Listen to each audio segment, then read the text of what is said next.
Assalamualaikum warahmatullahi wabarakatuh. Sebelumnya, perkenalkan nama saya Muhammad Wisnu Sakuron dengan nomor NPM 2162011007, mahasiswa Fakultas Hukum Universitas Lampung.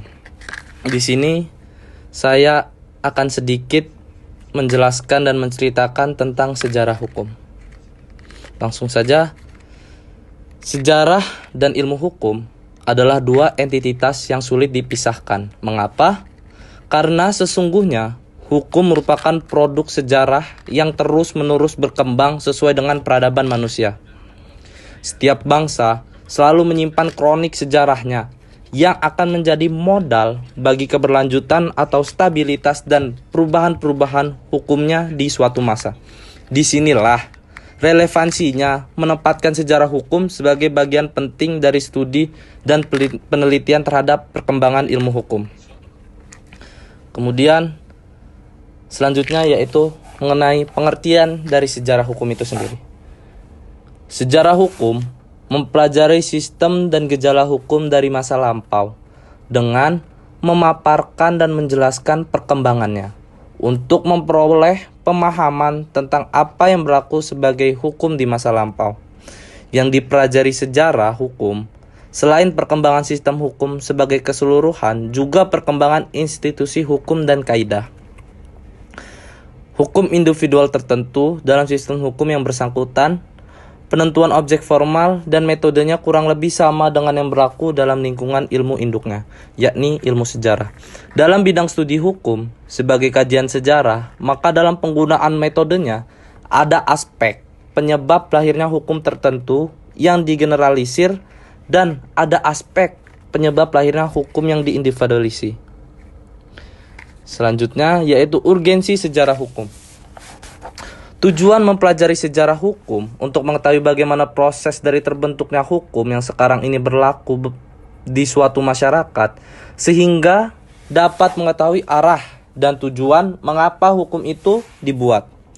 Menurut Sujatmoko, pengkajian tentang ilmu-ilmu kemanusiaan salah satunya adalah sejarah, etika, ilmu hukum, ilmu budaya, dan ilmu ekonomi.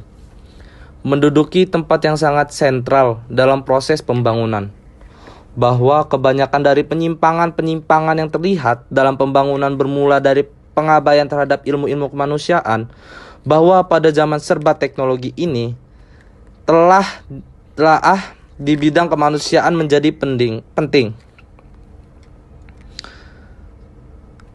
Selanjutnya yaitu penyebab timbul.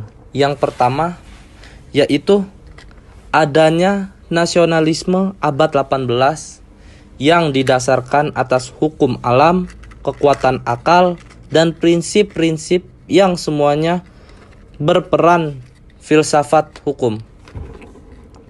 Karena mengandalkan jalan pikiran deduktif tanpa memperhatikan fakta sejarah, kehusuan dan kondisi nasional.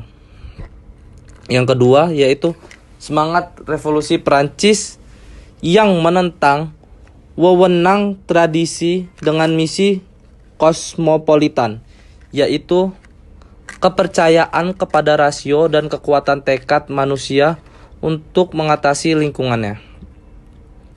Adanya pendapat yang ketiga yaitu adanya pendapat yang melarang hakim menafsirkan hukum karena undang-undang dianggap dapat memecahkan semua masalah hukum. Yang keempat dan yang terakhir, kodifikasi hukum di Jerman yang diusulkan oleh Thibaut, yaitu salah satu guru besar Heidelberg, yaitu hukum tidak tumbuh dari sejarah. Yang terakhir yaitu sejarah hukum sebagai disiplin ilmu hukum.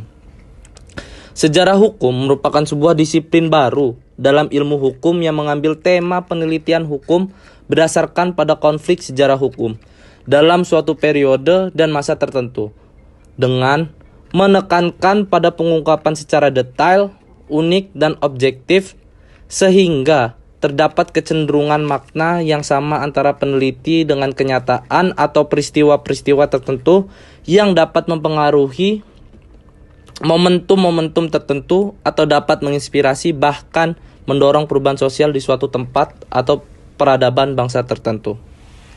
Sekian yang dapat saya sampaikan. Ada salahnya itu dari saya, lebihnya itu dari Allah. Wabillahi taufiq wal hidayah. Wassalamualaikum warahmatullahi wabarakatuh.